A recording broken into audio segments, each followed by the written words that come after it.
ಕನ್ನಡದಲ್ಲಿ ಬಸವನವರು ಹೇಳಿದ್ರು ಕಾಯಕ ಕೈಲಾಸ ಅಂತ.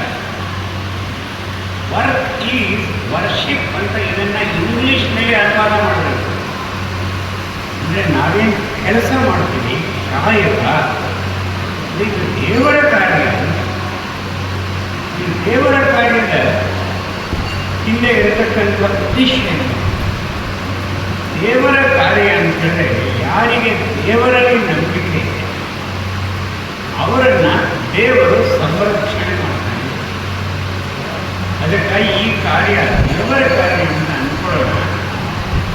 ನನ್ನ ಸಂಪತ್ತು ಹೆಚ್ಚಿಸುವುದು ಅಷ್ಟೇ ಅಲ್ಲ, ನಮ್ಮ ಕುಟುಂಬದ ಸಂಪತ್ತು ಹೆಚ್ಚಿಸುವುದು ಅಷ್ಟೇ ಅಲ್ಲ, ನಮ್ಮ ದೇಶದ ಸಂಪತ್ತನ್ನೇ ಹೆಚ್ಚಿಸುವುದು. ಪ್ರಧಾನಮಂತ್ರಿಯವರು ಅಗಾಧ್ಯ ಹೇಳ್ತಾ ಇದ್ದಾರೆ, ಆತ್ಮನಿರ್ಭರತ ಸ್ವದೇಶಿ. ಇದನ್ನು ಮಾಡುವುದರಿಂದ ನೀವು ಮಾತ್ರ ಸ್ವಾವಲಂಬಿ ಆಗುವುದಲ್ಲ, ದೇಶ ಸ್ವಾವಲಂಬಿ ಆಗುತ್ತೆ. ಇದರಲ್ಲಿ ದೇಶಭಕ್ತಿ. ಅದಕ್ಕೋಸ್ಕರ ನಮ್ಮ ದೇಶವನ್ನು ಸಮೃದ್ಧಗೊಳಿಸಲು ಸಮರ್ಥಗೊಳಿಸುವ ಸಲುವಾಗಿ ಈ ವೃತ್ತಿಯನ್ನು ನಡೆಸ್ಕೊಂಡು ಹೋಗ್ತೀನಿ. ಮತ್ತು ಇದೇ ದೇವರ ಕಾರ್ಯ. ಅದಕ್ಕಾಗಿ ನಾವು ಕಾಯಕವೇ ಕೈಲಾಸ ಅನ್ನೋ ತತ್ವದಿಂದ ಈ ವೃತ್ತಿಯನ್ನು ಇವರು ಮತ್ತು ಇವರ ಉಳಿದ ಎಲ್ಲ ಬಂಧು ಮಿತ್ರರು ನಡೆಸ್ಕೊಂಡು ಹೋಗಲಿ ಅಂತ ಆಶಿಸ್ತೀವಿ.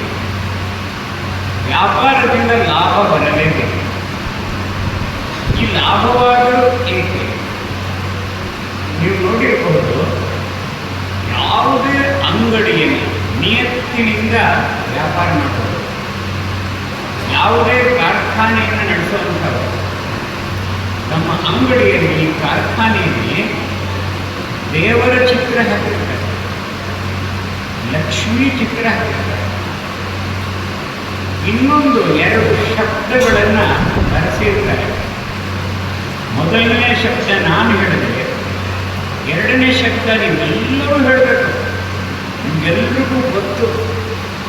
ಅಕಸ್ಮಾತ್ ಗೊತ್ತಿಲ್ಲದೆ ಹೋದರೆ ನಾನು ನೋಡ್ತಾ ಇರೋದರಿಂದ ಇವರು ಯಾಕೆ ಸುಮ್ಮನಿದ್ದಾರೆ ಅಂತ ನನಗೆ ಅನ್ನಿಸ್ಬಾರ್ದು, ಹುಟ್ಟಿಸಪ್ಪ ಇಷ್ಟು ಮಾಡಿದ್ರು ಸಾಕು.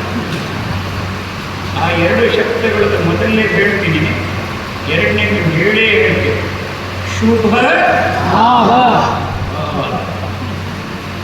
ನೀವು ಗಳಿಸುತ್ತಿರುವ ಲಾಭ ಶುಭವಾಗಿದೆಯೋ ಎಂದು ನನಗೆ ಗೊತ್ತಿಲ್ಲ, ಆದರೆ ಶುಭ ಲಾಭ ಆಗೋದು ಇದೆ ಅನ್ನೋದು ನಿಮಗೆಲ್ಲರಿಗೂ ಗೊತ್ತಿದೆ. ತಮಾಷೆ ಹೇಳ್ತಾರೆ, ವ್ಯಾಪಾರವು ದ್ರೋಹ ಚಿತ್ತ ನೀತಿ ಅಂತ. ತಮಾಷೆಯಾಗಿ ಅದಲ್ಲ, ಶುಭ ಲಾಭ. ನಾವೇನು ಗಳಿಸ್ತೀವಿ, ನಮ್ಮ ಶ್ರಮ ಹಾಕ್ತೀವಿ, ನಮ್ಮ ಬಂಡವಾಳ ಹಾಕ್ತೀವಿ, ಇದರಿಂದ ನಮಗೆ ಲಾಭ ಬರಬೇಕು. ಇದು ಶುಭವಾದ್ದು, ಅಶುಭ ಅಲ್ಲ. ಅನ್ಯಾಯದಿಂದ ಗಳಿಸುವುದಲ್ಲ, ಆತುರದಲ್ಲಿ ಹೇಗಾದರೂ ಮಾಡಿ ಗಳಿಸುವುದಲ್ಲ. ಗಳಿಸಿದ್ದೆಲ್ಲವನ್ನ ನ್ಯಾಯವಾದ ಲೆಕ್ಕದಲ್ಲಿ ಇಟ್ಟರೆ ವೃತ್ತಿ ನಡೆಸೋದೇ ಕಷ್ಟ. ಅದಕ್ಕಾಗಿ ಸುಮ್ಮನೆ ಇಬ್ಬರು ಮಹಾಪುರುಷರ ಹೆಸರನ್ನು ದುರುಪಯೋಗ ಮಾಡ್ತಾರೆ. ಇದು ರಾಮನ ಲೆಕ್ಕ, ಇದು ಕೃಷ್ಣನ ಲೆಕ್ಕ. ರಾಮ ಕೃಷ್ಣ ಇಬ್ಬರ ಲೆಕ್ಕವೂ ಒಂದೇ. ಧರ್ಮ ಸಂರಕ್ಷಣೆಗಾಗಿ ರಾಮ, ಧರ್ಮ ಸಂರಕ್ಷಣೆಗಾಗಿ ಕೃಷ್ಣ. ಅವರ ಚಿಂತನೆಗಳು ಯಾವಾಗಲೂ ಶುಭವೇ ಮತ್ತು ಲೋಕ ಕಲ್ಯಾಣ. ಆ ಶಬ್ದಗಳನ್ನು ಬಳಸಬಾರದು. ಶುಭ ಲಾಭ ನಿಮಗೆ ಬರ್ತಾ ಇರಲಿ ಅಂತ ನಾನು ಹಾರೈಸ್ತೀನಿ. ಅದರಿಂದ ನಮ್ಮ ಕುಟುಂಬವನ್ನು ನಿರಾಳವಾಗಿ ನಿಶ್ಚಿಂತೆಯಿಂದ ಮುನ್ನಡೆಸಿಕೊಂಡು ಹೋಗುವುದರ ಜೊತೆಗೆ ನಮ್ಮ ಕುಟುಂಬ ಇಡೀ ರಾಷ್ಟ್ರ ಕುಟುಂಬದ ಒಂದು ಅಂಗ. ಅದಕ್ಕೆ ನಾವು ಭಾರತವನ್ನು ದೇಶ ಅಂತ ಕರೀತೀವಿ. ಲ್ಯಾಂಡ್ ಅನ್ನೋದು ಅನ್ಯದು. ನಾನು 2 ಲ್ಯಾಂಡ್ ಹೇಳ್ತೀನಿ, ನೀವೊಂದು 2 ಲ್ಯಾಂಡ್ ಹೇಳ್ತೀರಾ? ನಾನು ಒಂದು ಲ್ಯಾಂಡ್ ಹೇಳ್ತಾ ಇದ್ದೀನಿ, ಇಂಗ್ಲೆಂಡ್. ನೀವು ಹೇಳಿ. ಸ್ಕಾಟ್ಲೆಂಡ್. ನಾನು ಹೇಳ್ತೀನಿ, ನೀವು ಹೇಳಿ. ಪೋಲೆಂಡ್. ಯಾರಾದರೂ ಸ್ವಿಟ್ಜರ್ಲೆಂಡ್ ಅಂತ ಹೇಳಿದ್ರ? ನೆದರ್ಲ್ಯಾಂಡ್. ಈಗ ನೋಡೋರಿ, ಸ್ವಿಟ್ಜರ್ಲೆಂಡ್ ಹೇಳ್ಬೇಡಿ. ಇದು ಯಾರಾದರೂ ಸ್ವಿಟ್ಜರ್ಲೆಂಡಲ್ಲಿ ದುಡ್ಡಿಟ್ಟಿದ್ರೆ ಅವರಂತೂ ಹೇಳಲೇಬೇಕು. ಅದು ತಥಾಕಥಿತ ಕೃಷ್ಣನೇ ಲೆಕ್ಕ. ಲ್ಯಾಂಡ್ ಲ್ಯಾಂಡ್ ಲ್ಯಾಂಡ್ ಹೇಳ್ತಾರೆ. ಆದರೆ ನಾವು ಭಾರತ ಮಾತೆ ಅಂತ ಹೇಳುವ ನಮ್ಮ ಮೂಲ ನಂಬಿಕೆ ಧರತಿ ಮಾತ. ಅದಕ್ಕಾಗಿ ಹೆಣ್ಮಕ್ಳಿಗೆ ಹೆಸರಿಡಬೇಕಾದ್ರೆ ಧರಿತ್ರಿ ಅಂತ ಹೆಸರಿಡ್ತಾರೆ, ಹಾರಿಣಿ ಅಂತ ಹೆಸರಿಡ್ತಾರೆ, ವಸುಂಧರ ಅಂತ ಹೆಸರಿಡ್ತಾರೆ. ಅಂದರೆ ಈ ಭೂಮಿ ನಮ್ಮ ತಾಯಿ. ಅಂದಮೇಲೆ ನಾವು ಈ ತಾಯಿಯ ಮಕ್ಕಳು. ಅಂದರೆ ಭಾರತ ಒಂದು ಮನೆ. ಈ ಯಾರ್ಯಾರು ತಾವು ಭಾರತೀಯರು ಅಂತ ಅನ್ಕೊಳ್ತಾರೋ ಅವರೆಲ್ಲರೂ ಭಾರತ ಮಾತೆಯ ಮಕ್ಕಳು. ಕುಂತಿಯ ಮಕ್ಕಳು ಕೌಂತೆಯ, ಗಾಂಧಾರಿಯ ಮಕ್ಕಳು ತಕ್ಷಣ ನೆನಪಾಗ್ತಾ ಇಲ್ಲ ನನಗೆ. ಇರಲಿ.